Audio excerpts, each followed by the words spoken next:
we're sort of food dorks, and I don't know how you can be a rock star being a food dork. But what I do think that we can learn as someone that loves music as I do, I really appreciate how things that happen in music culture help sort of shape the way food culture can grow as well. Whether it was punk rock or rap music, you had this underground become the overground, become the establishment. So it allowed me to think that like food, anything was possible. The future was unwritten, as Joe Strummer famously said. So it allowed me to sort of think that, well, you know what, great food could be for everybody. It doesn't have to be for the wealthy or the elite.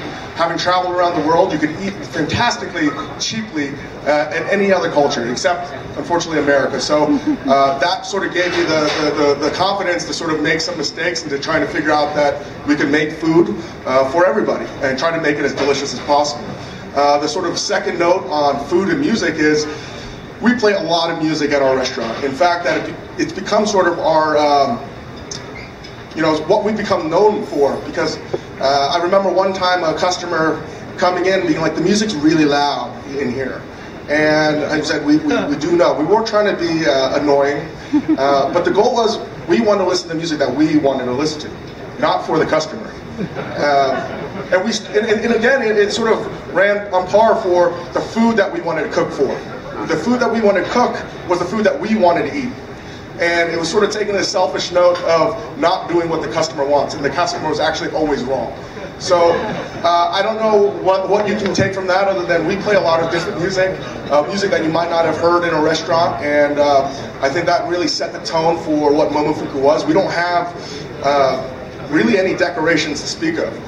We have a bare open kitchen, plain walled, but the music and the people that were in the restaurant, I always thought were the best type of furniture for a restaurant. It made things come alive. And watching people in open kitchens like listen to a song that they never hear in a public place, but it was like sort of their band, was very, very, it was cool and enriching for us. And the last sort of story of food and music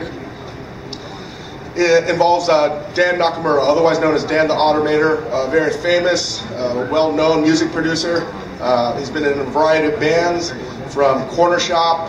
I know he did Corner Shop, he did the Gorillas, and most notably Deltron 3030. There he is. And Dan was one of the first customers in the old noodle bar. He lives in San Francisco, but he has a place in New York, and he's been coming into our restaurant for almost 10 years. And when I thought about food and music, Dan is literally the first person that I can think of, because there was one day we went on like 5 dinners in San Francisco. We ate from 6 p.m. to like 5 in the morning. And Dan likes to drive in San Francisco, and every time I would get in his car, we'd talk about food, and we'd be listening to polka music.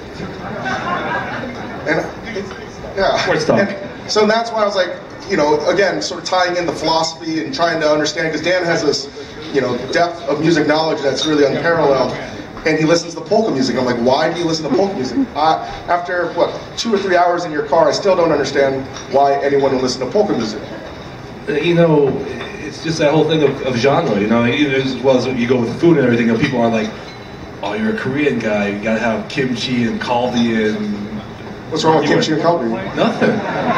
But Dave does his thing, and it's actually, besides being an incredible chef, it's the whole thing, his whole concept of bringing in like a lot of the South and Southern ingredients and everything to your cooking just is what really interesting. So for me, listening to polka or something like that it's not what I do, but it sparks ideas, because everything that lasts over time is valid in that respect. And when you have a French background, you have all this other background, you might not cook any of that food, but you would definitely reference that in your palate or in your techniques or whatever, even ingredients to do things you do. And for me, musically, it's the same thing.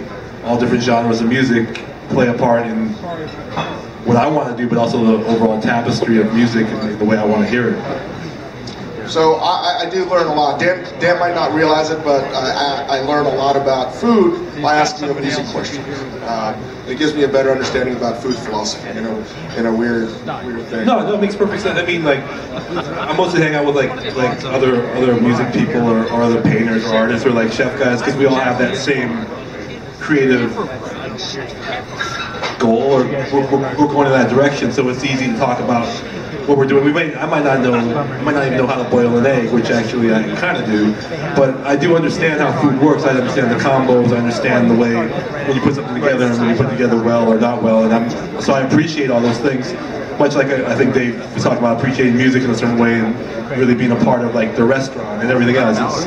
It's kind of what brings it all together. It's a combination of the different arts, the different abilities and techniques that people bring to the thing, and it's like I can admire his cooking, well, from afar in the sense of the cooking part, but as a fan appreciating it, or music from another artist or a painter looking at their painting. It's all part of the creative process, the creative pushing forward that I think we all enjoy. So when Spotify asked me who I thought should play, it didn't hurt that Dan's a good friend of mine, but again, like I can't think of a musician that knows more about food. He literally loves food more than anybody else I know, and happens to be an insanely talented musician. So I thought it would be amazing if we could get Deltron 3030 to play. So here they are. Thank you.